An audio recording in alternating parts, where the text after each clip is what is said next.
grief has been a part of my life since I was 10 years old. At that point, I don't even think I knew what grief was. Wasn't something that had crossed my path. But my brother died suddenly in an accident. He was 12, I was 10. I'm sorry And to hear that. yeah, it's I'm not going to pretend that it was easy. Yeah. It's something which has kind of stayed with me since then, but I've learned how to cope with it. I guess at the time, my overwhelming memories were I was very shocked. I was very numb. I was feeling an intense kind of heartbreak. I've spoken to other people about this, that you can sometimes feel, physical pain in your chest and in your body. Grief can be something which doesn't just impact us emotionally, but physically as well.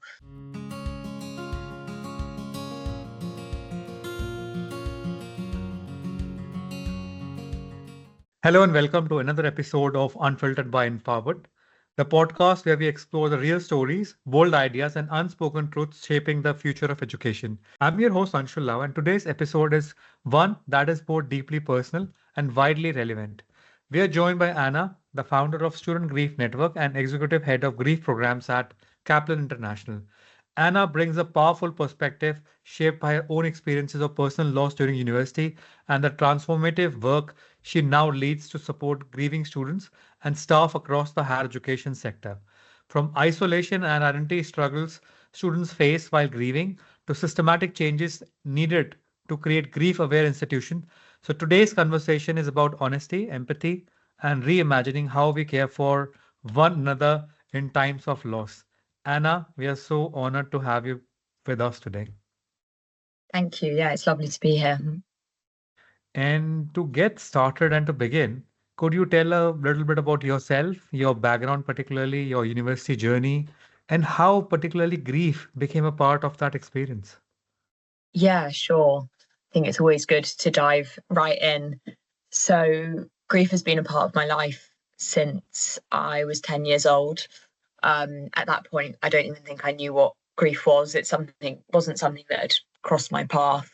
But my brother died suddenly in an accident. He was 12, I was 10. I'm sorry And to hear that. yeah, it's I'm not going to pretend that it was easy. Yeah. It's something which has kind of stayed with me since then, but I've learned how to cope with it. I guess at the time, my overwhelming memories were I was very shocked. I was very numb. I was feeling an intense kind of heartbreak. I've spoken to other people about this, that you can sometimes feel, physical pain in your chest and in your body. Grief can be something which doesn't just impact us emotionally, but physically as well. And being completely overwhelmed and also confused. I think when you experience something traumatic like that at such a young age, there's only so much you can process it. And so what I did was I kind of, I had those first few weeks and months where everything was upside down. And then I decided to put my grief in a box and thought, that's something which I didn't want to be the child whose brother had died, like at school. I felt kind of Yeah. embarrassed about it. I was going to start secondary school soon, and I kind of just wanted to I think it was too painful. I kind of wanted to put it aside. Absolutely. Yeah. And I also think I didn't have the tools to deal with it. And as brilliant as some of our like friends around us were, and like my family were all doing their best, and we did have a little bit of support, basically no one really knew what to do or how to help. And grief isn't something that you can fix. So yeah, I thought as I'm getting older, as I'm becoming a teenager, I tried to lock it away. And for anyone that works with grief or in well-being and mental health, generally, I think we know that locking difficult feelings away doesn't always work, not in the long term anyway. And as I got older, I realized that actually these feelings were starting to manifest in other ways. So on the surface, it might have looked like I was doing well and I was dealing with this okay, but Yeah. actually I was experiencing a lot of anxiety. It was really impacting my self-esteem, my confidence, my relationships. And this became particularly clear when I started university. I think that transition, Yeah. moving away from home and trying to figure out who I was as an adult, and being in that new environment essentially triggered new layers of grief. And I realized that I couldn't just keep it in a box and pretend, thought this thing had happened almost 8 years ago at that point.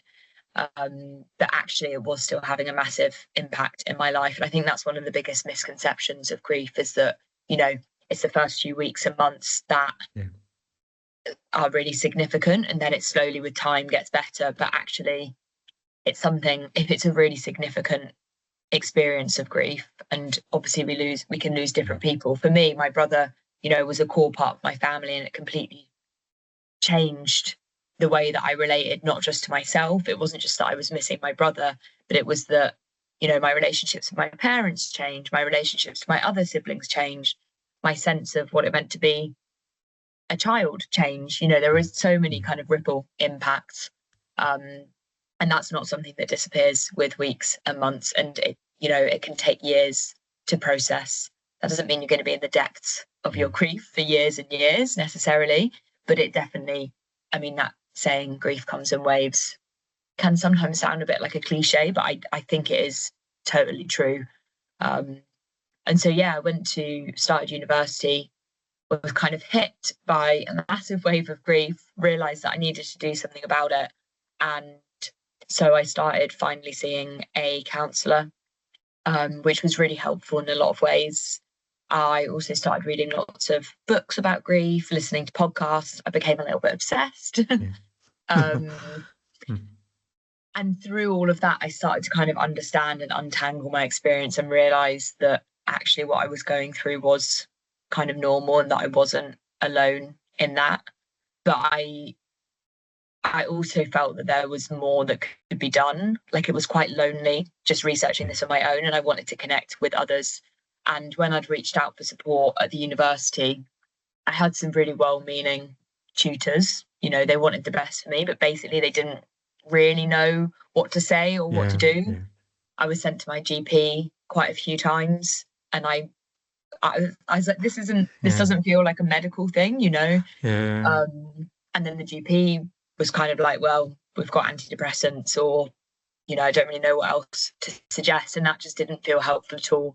And I did some research online, and I found some charities that were, brilliant. They were doing brilliant work, but they felt like they were either for children, which felt a bit patronising at that point, or didn't feel quite right, or they were for much older adults, and that also didn't really feel right. And I felt as a student I needed something that was kind of for me, and a bit more, I always hesitate to use this word, but I essentially wanted something that was a bit cooler.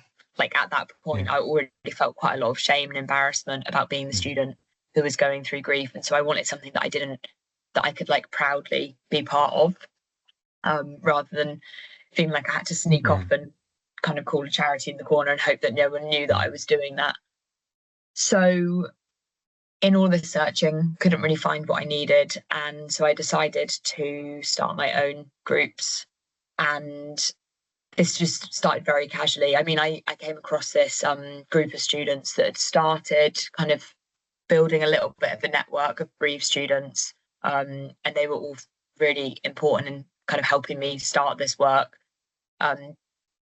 But they were hosting socials. So they were hosting like dinners or going bowling. And while this, for some students, might have worked, for me, it felt like we were still ignoring the subject of grief. Like, there still wasn't really space to tackle it head on, which is what I wanted. And so I started running some discussion groups, and I'd bring some themes, and I'd basically create space for people to share their stories and to listen to others. And the response was amazing. Like, I kind of thought I was, there's not many students going through this, but actually once we started putting a few posters up and sharing on Facebook, and like a few just kind of like organic ways of getting the word out there, we had 12 students come to that first session, and they were saying like, this has been a huge part of their experience, but they've never spoken about it before. Some of them were saying, they were thinking of dropping out, but coming to a group like this meant that they felt like they maybe could carry on with their studies. Other students were saying, sharing really like quite difficult things, but in a space that felt really supportive, and no one was there to judge anyone else. No one was there to say my experience is worse than yours, or I did this, so why are you doing that? It was just, we all just came together and basically tried to model through. Yeah. So basically, this was an informal group initiated by yourself on your own. Yeah. And like I said, there was a few other students who were trying to kind of set something up similarly at the time. But yeah, basically realized there wasn't anything out there and thought, let's do it ourselves. That's brilliant. Yeah, it was. And I mean, it was great for the other people that were coming along, but selfishly as well, it was incredibly healing for me to see that other people were going through it and to feel like I could share openly. And actually in the middle of that, so after I'd run about 3 or 4 sessions, my dad then also died quite, I want to say unexpectedly. I mean, he'd been ill for a couple of years, but we weren't expecting him to die. And so then I experienced a whole new wave of grief now at this point, when I was just going into my final year at university. I was a little bit older, and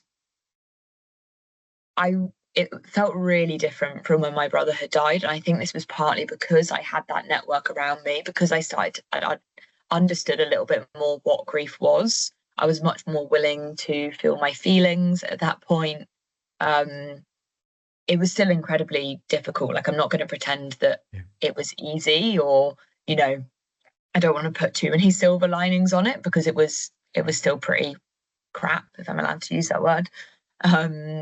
But it was also at points incredibly life affirming and beautiful, and I felt like connected to people in a way that I hadn't before.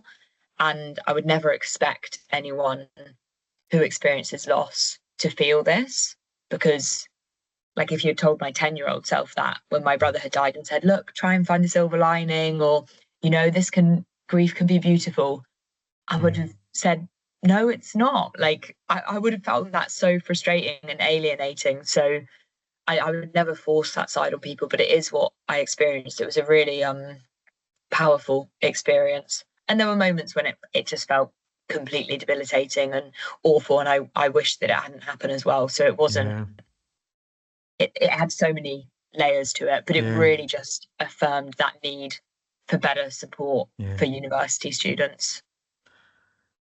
Thank you so much for giving an overview of your life, your journey, and the things you've shared. It's not very easy for everybody to share that. And I'm really sorry to hear that you had to experience grief at such a young age. And losing somebody close is not an easy journey. And it takes a lifetime basically to overcome that. Just to check, were you not advised or maybe suggested over well-being support that councils provide, or even in your school? Did you not have any counselor or anybody helping you with that? Because I'm not sure, because it's such a stressful experience for a child to go through. And so was it helpful at all, or was there somebody at all who navigated or suggested or introduced somebody who can talk to you, work with you during that time? Because I know we'll be talking about higher education particularly, but even school journey might not have been easy for you either. Yeah, we had some support from it was called the Child Bereavement Charity at the time. A really wonderful counsellor that came and saw my family, but from my memory, it was just a few sessions. And although that was probably helpful, just throwing in a few hours here and there for this humongous thing. And at primary school, I don't really think they didn't know how to deal with it at all.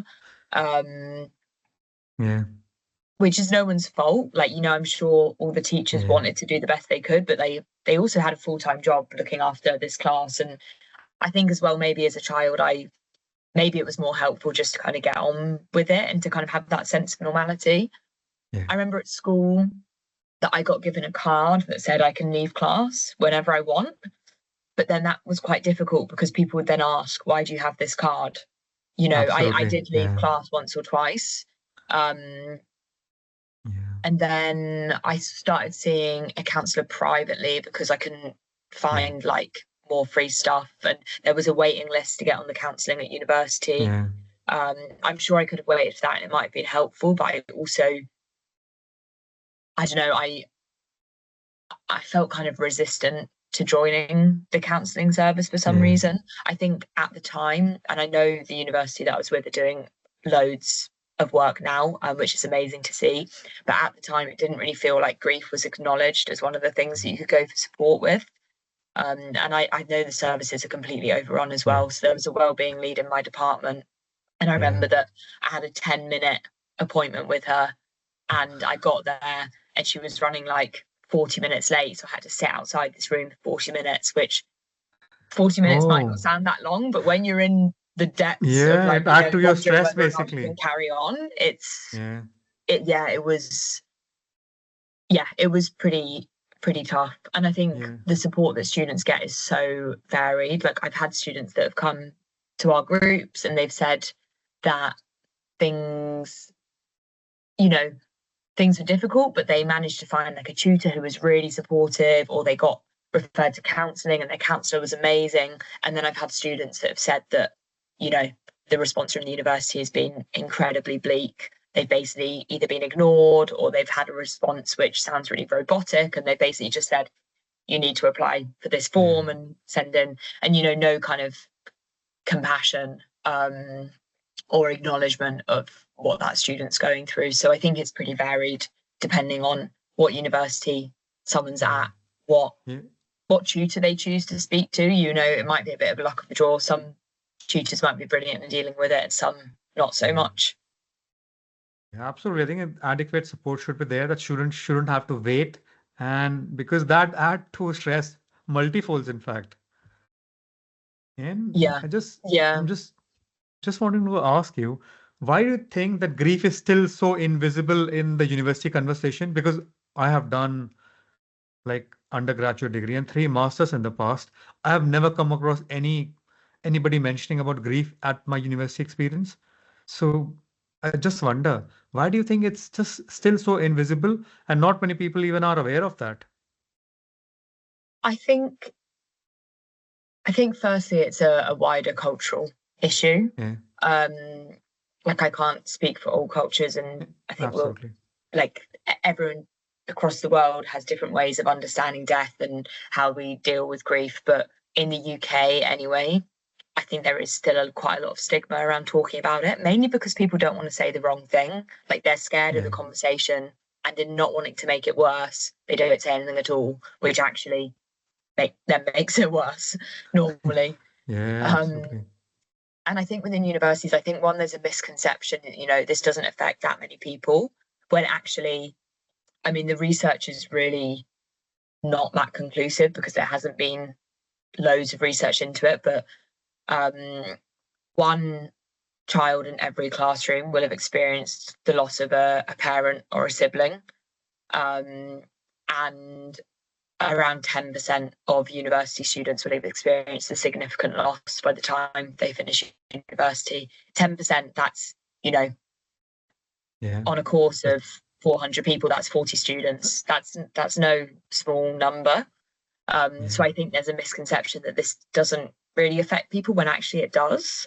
And maybe lots of students, because there's no process for it, they're not disclosing that they've been through this, or maybe it happened 5 years before they joined university and they think, I should be over it by now, but actually it's still going to be there. So, and same with staff. Like, a report came out by Sue Ryder into workplace grief a few years ago, and I think it was 24% of employees will have experienced a bereavement in the year.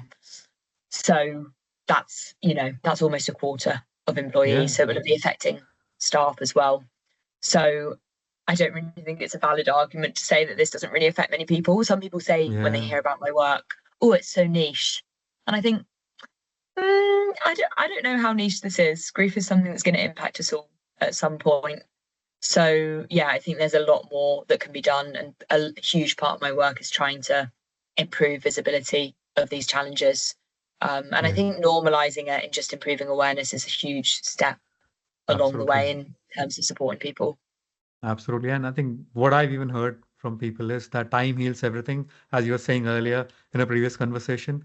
But it doesn't heal everything as long as you're not talking about it, healing yourself, but bottling it up and putting it aside is not helpful for students, even at such a young age.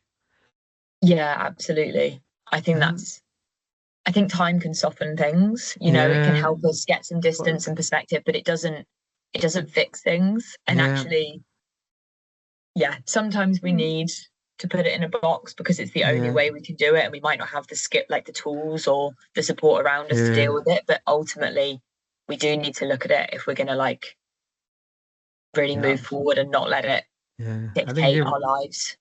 you've rightly picked up. It's softened, but the trauma and the pain still stays with you in the background. Yeah, and I think even university is about support, like supposed to be the best years of your life, basically. So how do you think that narrative harms students navigating actually real life hardships? Yeah, I think that pressure for university to be this most amazing experience. And of course, like in some ways it can be. And I feel really lucky that although I was dealing with quite a lot of grief through those years, there were moments I was having, the best time of my life, and I made incredible friends, and it was amazing to have that experience of studying and being in a new city. But it can also make you feel really lonely and like set apart from your peers. Yeah, um, I think it can make you feel like you're the only one. And I know a lot of students that I speak to feel quite a lot of like this feeling that it's not fair.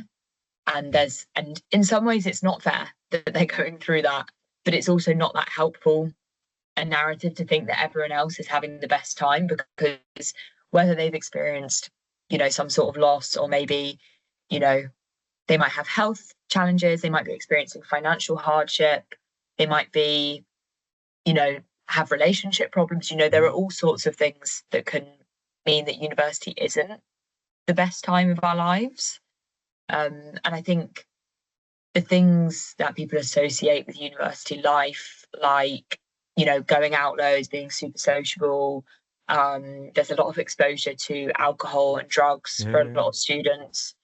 These are all things that it's hard to it's hard for students when you're grieving to kind of connect to that lifestyle, because the last thing you want to do, for me anyway, the last thing that I wanted to do after my dad died was go to the pub. And some of my friends would kind of be like, come on, it will make you feel better. yeah, And there was no part of me that wanted to do that. And actually, I would have sat there, probably would have started crying once I'd had a sip of alcohol, yeah, or I would have just felt like completely disconnected from people around me.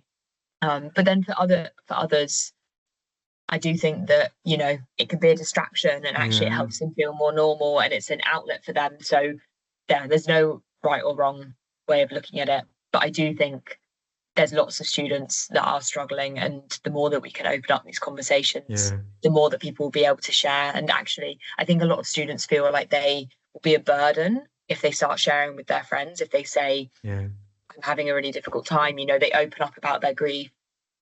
But I always say, you're not a burden, you're actually opening the door for like real authentic conversations. yeah, And it might be you one week saying I'm having a really hard time, but it then yeah, gives permission for that other person to come to you 3 weeks later and say, I'm actually also having a really hard time. yeah, So yeah, but that culture doesn't really yeah. exist among a lot of students. Absolutely. The connection and communication makes things easier. And also, you Mm. rightly mentioned that sometimes it starts with distraction and then it becomes an addiction. Basically, you feel, okay, I'm not need to think about it. This is what I need to do whenever that emotion triggers back. But Anna, you're a very strong person. I'm sure all our listeners would be applauding you for the choice you made and not listening to your friends at that moment and focusing on your own emotion how to make it right. And I'm also curious to understand from you, do you think the language we use around grief is inclusive and accessible, or is it still rooted in certain assumptions from your experience? I think language is a really interesting one. I mean, the first thing that comes to mind is that we often talk about the loss of a loved one. And actually that can be really exclusive because some people have lost someone who they maybe had a complicated Yeah, relationship with. So maybe someone that they, like a family member that they were estranged from, a parent that was quite difficult, or, you know, an ex-partner that they'd fallen out with, you know, whatever it might be. So a lot of grief support spaces talk about, you know, how we can remember the happy memories and how much we must miss the person. And actually that, it does not feel true for some people. And that can cause a lot of feelings of like guilt and shame and anger as well. And feeling like, you know, if you've had a complicated relationship with a person, you're maybe not welcome in those spaces because you think everyone's just going to be talking about the happy things. So that's the first thing that comes to mind. I think also we can think about how people from different cultural backgrounds might connect with different ways of thinking about grief and death. So the Student Grief Network is now part of Kaplan International, and we work with a lot of international students. And I've really learned a lot in the last few years about how people coming and studying abroad might not, well, there's all sorts of additional challenges they might be facing, but one of those is that they might feel quite misunderstood in coming to like the UK and seeing the way that we talk about it. So they might have different religious beliefs about what happens after death. There might be certain rituals that are really important to them in honouring the person, and I think having assumptions about how someone will be thinking about death and what someone needs to deal with it can be really unhelpful. And it doesn't mean that you need to know, like I've had staff members that I've done training with before say, how am I meant to know all of these things? Like, you know, I might have one student from India and I might have one student from Japan and I might have one student from Brazil. Like, how am I meant to know how everyone's going to be dealing with it? And the response really is that you don't need to know. Like, I've done loads of research into this and I can't know every single person's response. And even if someone is from Brazil, say, you know, there are so many parts of Brazil and there are so many subcultures within Brazilian culture, so you can't know what someone's going to be thinking. But actually, it's an amazing opportunity to approach this with curiosity and openness. It doesn't need to be a scary thing where you're worried about saying the wrong thing, but actually just to be aware of your own experience and your own assumptions and your own culture, and then open the question and say, look, I don't fully understand how you're going to be dealing with this. Do you want to talk about it? Like, how are your family processing this? Or culturally, what are you expected to do after someone dies? You know, I think starting with questions instead of assumptions is, and this is in terms of cultural difference, but also around grief generally or any complex issue. I think curiosity is really, really important. Absolutely. Openness to even communication and sharing things out also ease things for people. And I believe that even essential part of that is providing a safe space for them to open up, that they can share their emotion, because it's not easy to share about grief or personal pain or trauma anybody would have experienced. And providing that was also an essence that I know you started with your university experience, but that's really commendable, Anna. And what do you think we need to unlearn about how grief should look like? It's a really good question. I think, I think there are almost two key perceptions around grief that I see, like in the media, for example. One is this incredibly dramatic, you know, tears falling, heartbroken, like lying on the floor kind of grief. And then there's the have to be strong, you move on after a few weeks kind of perception. And actually, grief is generally between those two things. Like, I've definitely had moments where I've been lying on the floor crying, and I've also had moments where I felt pretty good about things, you know, and it's felt good to kind of be moving forward. But actually, grief sits between those two things and it moves around and it changes shape over the days, over the years, even sometimes within an hour. You know, it can go from being one thing to another. And so I think, firstly, grief does not just take one form. It can be many different things. It's not just sadness and missing someone. It can be anger, anxiety, guilt. A lot of people feel a lot of guilt. It could be relief.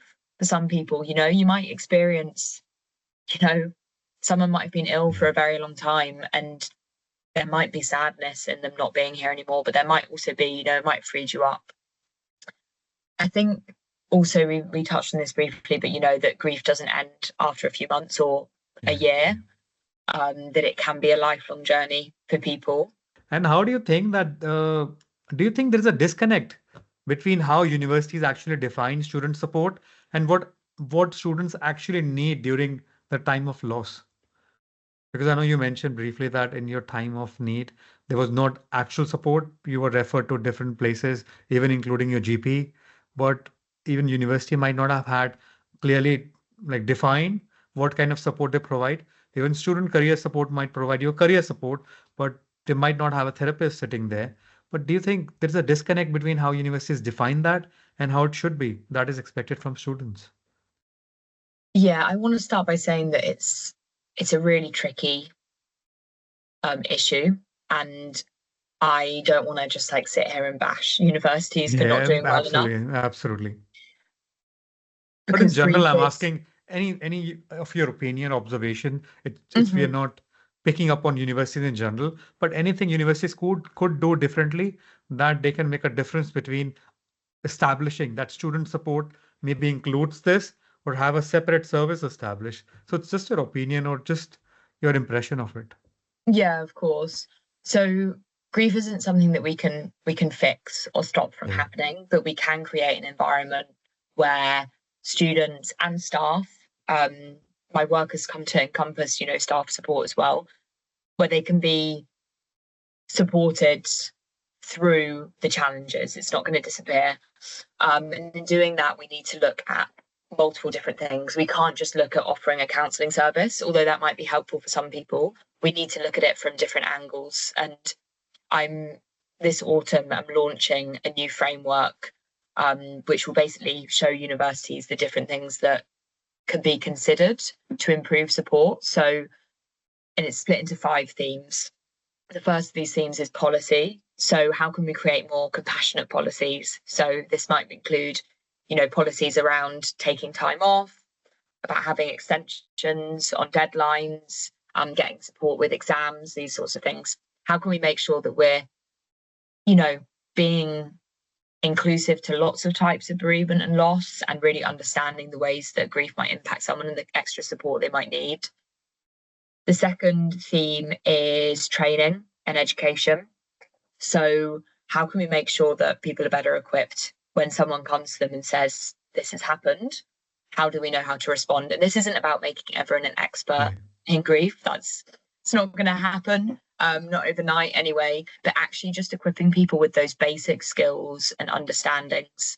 And this could be, it could be wellbeing teams, but it could also be personal tutors or security staff, people sat on, librarians. You never know who it might be that someone opens up to. And that can look like, people could go through more in-depth training, and we have a training program here at the Student Grief Network, but it could also just be, a half an hour, someone listening to this podcast. It could be something as simple as that. The third theme is support services. So this is a little bit like what we're talking about in terms of, you might offer counselling services, but can you check that is inclusive of bereavement, and that the counsellors have had some training in that, many of whom will already. I'm sure they'll be brilliant. But also being aware with support that not everyone wants to go and see a counsellor.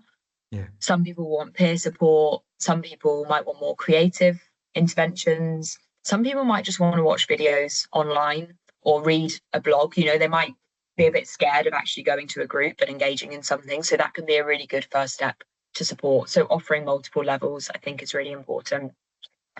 The fourth theme is crisis intervention. So what happens if a student or staff member actually dies on campus, or someone from the university? Do you have a process in place to deal with that? Do you have a team of people that you can call? Do you know how you're going to communicate with the students around that person? Do you know what support you're going to offer in those first few days and weeks, and then also longer term? It doesn't just stop if a student dies. you can't just think about those first few weeks. You have to think about the ongoing months and years as well, because there will be a ripple effect across the university community. And then the final theme is communication. So communication is thinking about, you know, you might have all of these things in place. You might have brilliant policies. You might have great support services. If no one knows about them, or they're not being presented in a way that is appealing, it's no use. So we have to really think about how to get this message out there, and also how to communicate compassionately. So if we have a great process where someone can fill in a form and get an extension, what is the language like on that form? How can you make sure that you're not just treating that person like a number, but really showing that, you know, you acknowledge that this is a difficult experience and that there is support for them? So that kind of encompasses, and I wouldn't expect universities to be brilliant at every single one of those things overnight, but it allows universities to think about their strengths and weaknesses and start making small steps in the right direction. Absolutely. And be more compassionate and acknowledging towards that. Because I have similarly experienced a little bit that I needed an extension with something. It was a grief, but they wanted it has to be an immediate family member. So sometime very close friend or something that wasn't acknowledged. Coming back to that question you asked earlier about misconceptions around grief, I think that is, you know, the type of relationship we can make an assumption. Oh, your parents died, that's really serious. And whereas someone's friend might have died, that friend could have been, you know, the most important person in that person's life, or a grandparent might have lived with them while they were growing up. So we can never know how much a loss is going to impact someone. Absolutely. And thank you for sharing the outline of your framework. Whenever you have launched that, do share the link with us, and we'll add that in the description of our podcast also, so that listeners can have access to that easily. And I know earlier you mentioned about the moment where you knew that you wanted to transform your personal pain into something collective and supportive with your friends at the university. So tell us more about how the Student Grief Network formally began, and what was that spark that made you feel that this has to be more formalized network rather than an informal group with friends that your peers that you started? Yeah, so as I said earlier, I started this as a very informal thing because I needed support essentially and couldn't find it. But after that period where I'd been running discussion groups, and I'd also had a few external people to come in and do talks at the university, I hosted an exhibition where students submitted artwork. I basically trialed lots of different ideas within that first year. And then when I graduated, I took a bit of time off because I didn't want to just rush into something. And actually coming back to it, I felt like this was really important, and I was coming from a good place because I'd both experienced the loss of my brother as a child and the loss of my dad while I was at university. So I kind of had that double understanding, and I'd also had dozens of conversations with other students. And it's been really important that the work of the Student Grief Network isn't just my experience and my perspective. You know, I have a certain family background, I've got a certain personality, I come from a certain culture. You know, there are all of these things that mean that I've experienced it in a certain way, and actually someone else might be experiencing grief totally different, and I wanted to incorporate that. So as the years have gone by, I've interviewed probably over 100 students, and they've helped shape the resources. I'm incredibly grateful for all the students that have shared their stories, and the staff members as well, that have supported me along the way. And so basically it went from being this passion project, this student society, to something which now works nationally and internationally at points, which has been an unexpected surprise for me. And the Student Grief Network is now part of Kaplan International. So they have been incredibly supportive in helping me grow the network. They have a lot of colleges across the UK for international students. So I do quite a lot of work with those colleges and with their staff. And we're looking at how we can provide support to bereaved individuals. So we have resources online. We run peer support groups. We also have a guide, you know, if someone wants to set up their own peer support group. We don't have to do it all for you. Like, it's great if you want to come and you've got an idea and we can support you with that. But we also are not just looking at supporting individuals, because sometimes it can feel a little bit like sticking a plaster on it. There's much bigger systemic issues that we want to tackle. So we do also work with institutions. So we provide training and consultancy services. And the framework that I mentioned, I'm really excited to launch that, because I think it's going to be a big part of, not just supporting in small cases, but actually really looking holistically at what the issues is, and equipping universities to do better themselves. Like, really, I want to be out of my job. Like, I don't want to have to be needed. I want universities to be doing so much themselves that students don't feel like they have to go elsewhere. And I know that it's a difficult time for a lot of higher education institutions at the moment financially. There's a lot of cuts being made. There's a lot of challenges that they're facing, but I do think there are quite simple things that they can do. And if I can support with that, then yeah, I would be very happy to do so.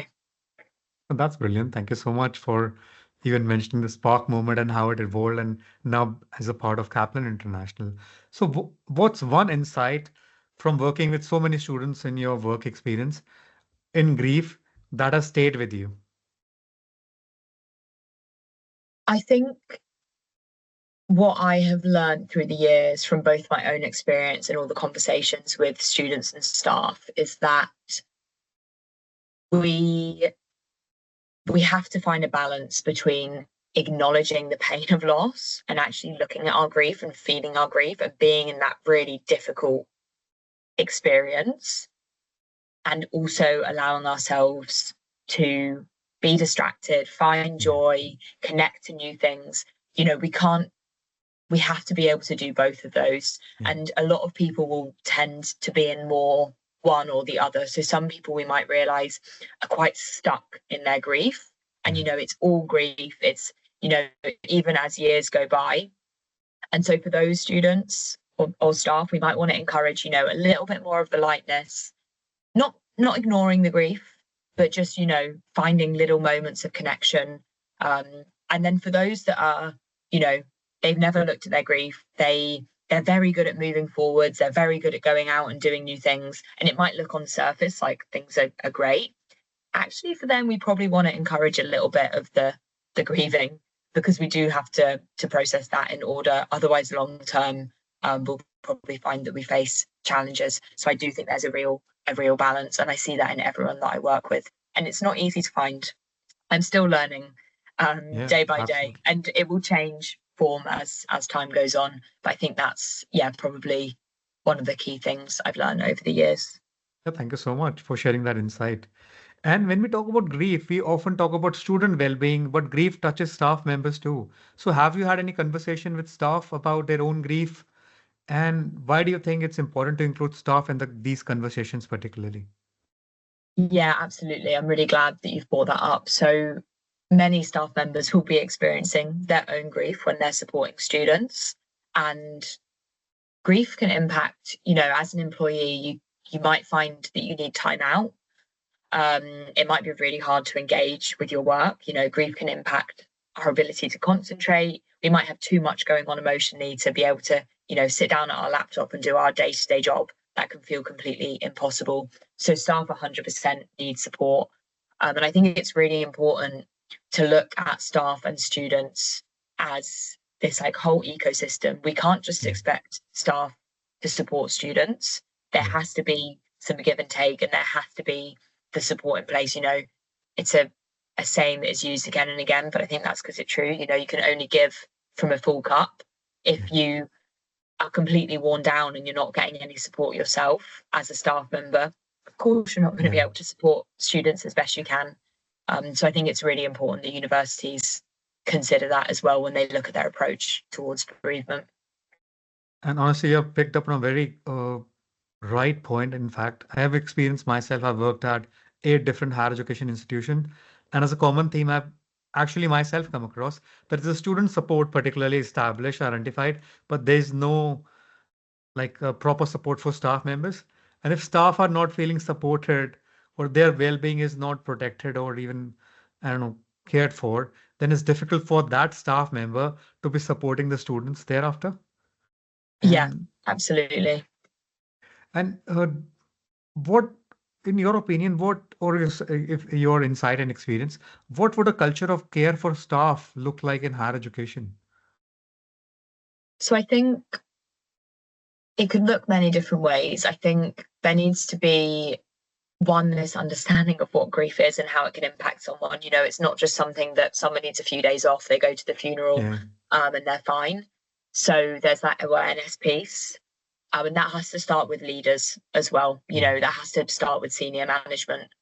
Um, I think, yeah, coming back to that framework where you look at, you know, yeah, policies as one thing. What are the leave policies you have?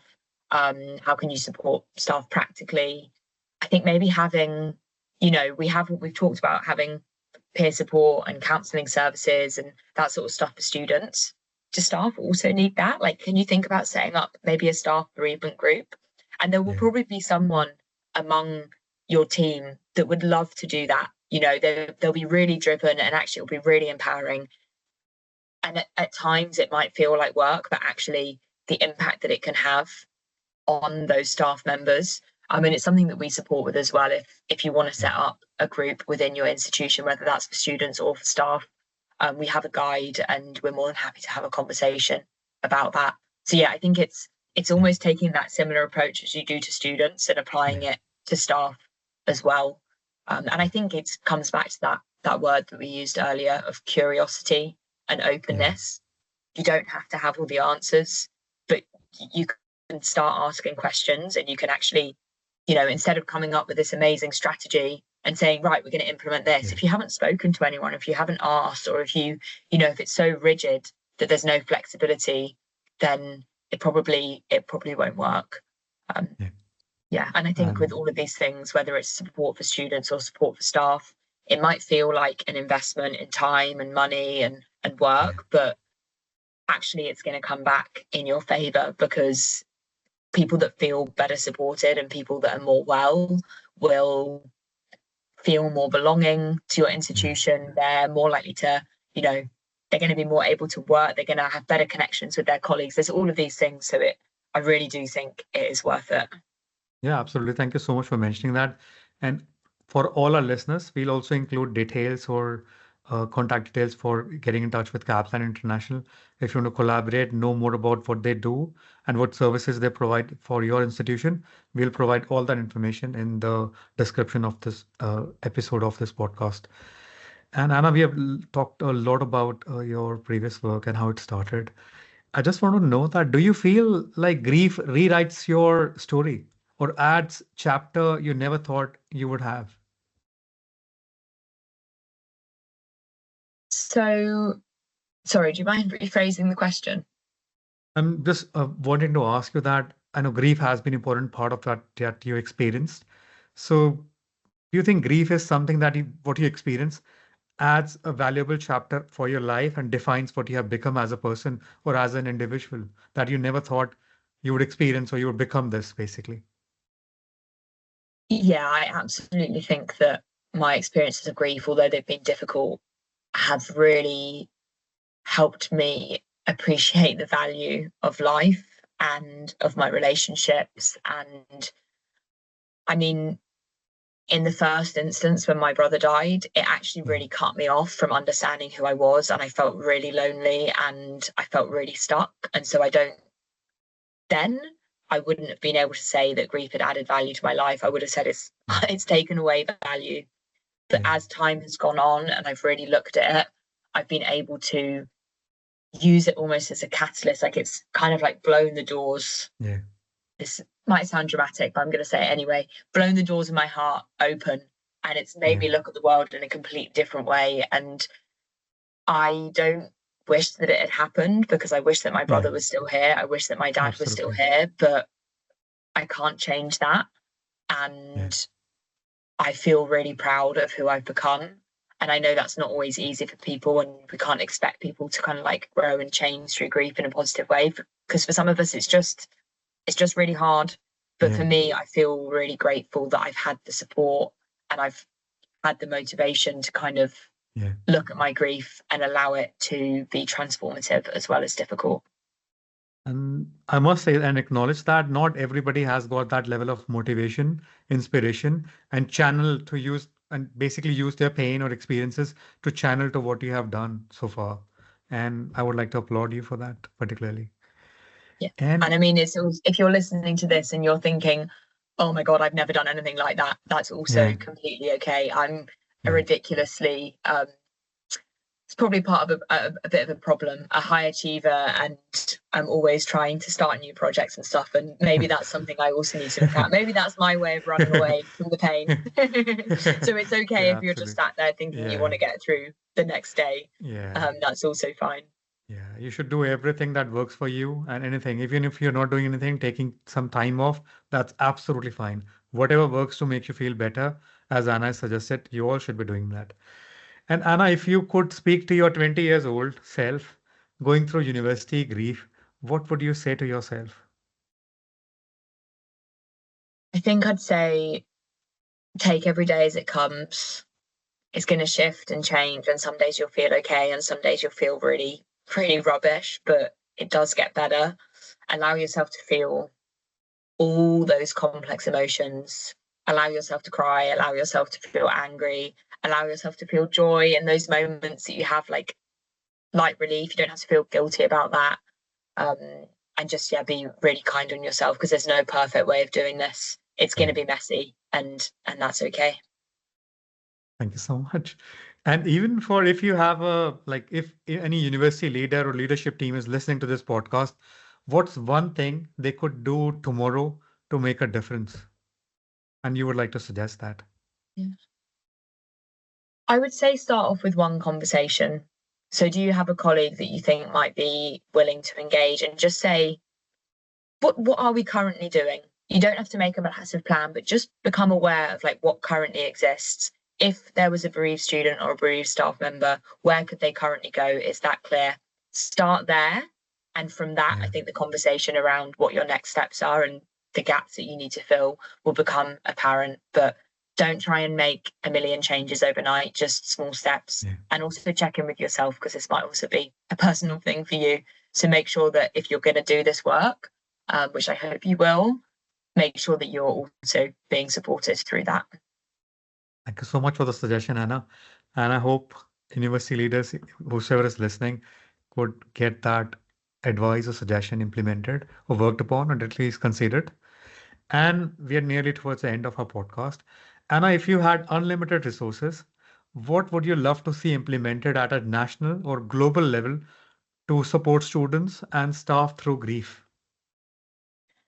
Oh, big question. I think I would love to see communities.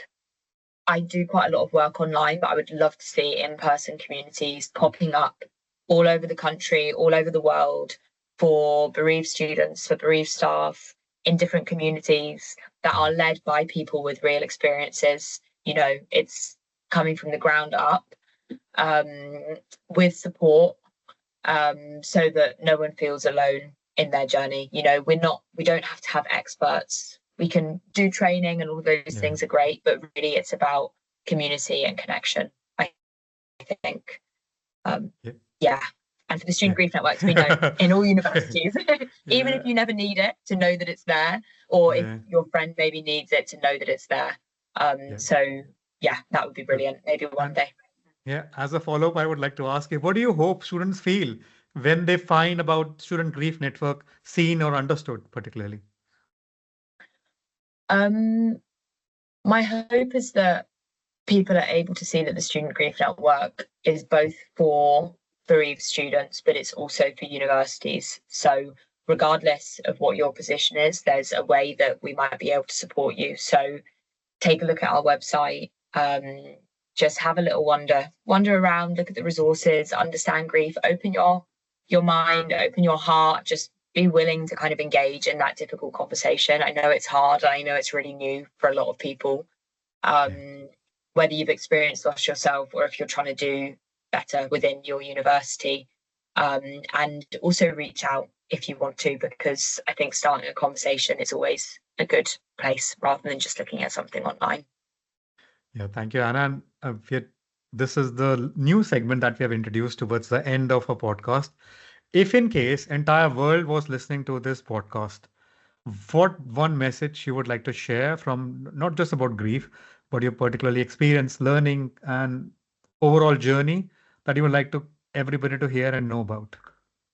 I think what I've learned from my experiences of grief and different challenges I've experienced in my life is that going into the pain and looking at the dark stuff, we don't do that because we want to stay in the pain. We do that because it actually lightens the load and it allows us to experience more joy, more connection. And it feels really hard at moments. And sometimes it can feel like there's no way out. But actually, if we run away from the pain, it's always going to follow us. If we run towards it, if we feel safe and like ready to do so, I know that's sometimes hard and it can take time. Yeah. If we gently explore the difficult things, it can make room for more connection and more lightness and more joy. And I think we need to be doing that in all areas, not just with grief. Approaching the difficult things with curiosity in order to create more space for connection. Thank you so much, Anna. And it was a lovely conversation with you and knowing about your brilliant work that you have been doing. And if somebody wants to reach out to you, can you just share how they can reach out to you? We will be sharing all your details in the description, but anything you want to highlight or Yeah, mention? sure. So you can email grief.programs@kaplan.com. And you can also connect with me on LinkedIn. So my name's Anna May.